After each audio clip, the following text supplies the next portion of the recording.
One of the greatest lies is this idea of choice, that Planned Parenthood is offering choice. They don't offer choice, they offer abortion. There's one choice in their facilities.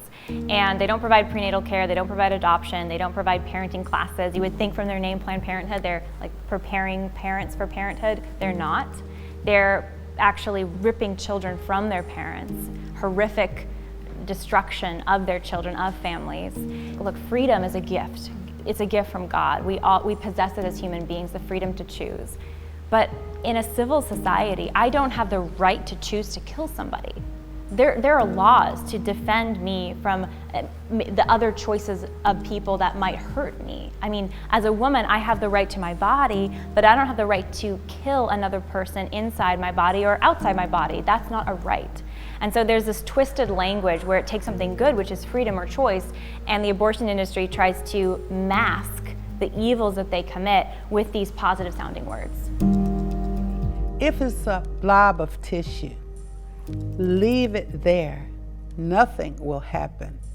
Focus by giving these ultrasound machines or this equipment says, show them the baby. Let them decide. And that's what ultrasound equipment does.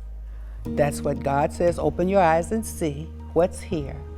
And I believe when we do that, mothers and fathers will continue to choose life. When you can dehumanize the victim, when you can hide the humanity of the victim or say that the victim's not human, that the greatest abuses happen. I mean, that's what happened in the Holocaust. The Jews were dehumanized, and people with disabilities during eugenics were dehumanized. Blacks in our country dehumanized for centuries.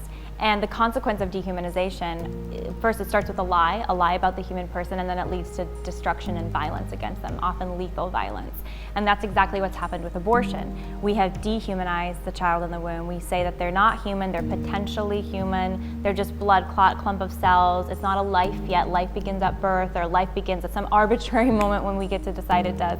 We ignore the science, which tells us clearly that it's a unique individual human life, the moment of fertilization, and instead we live in this sort of la-la land of women's amorphous, women are more empowered or more, we have this autonomy over ourselves, and therefore we can literally kill a child in our womb and it's completely acceptable.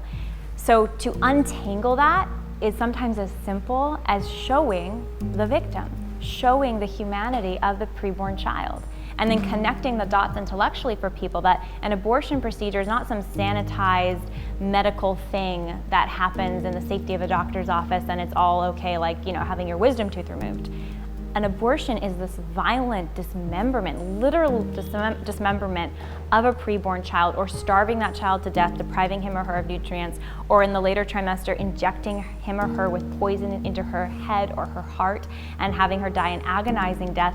That's what abortion is. And to really depict that for people, whether it's through words or images, and show them what it is, give them the opportunity to know the truth.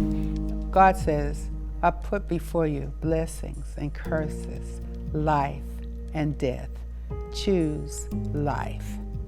So there is a choice, and God is directing us which choice we can and should make for life. We must help that mother, that father, choose life.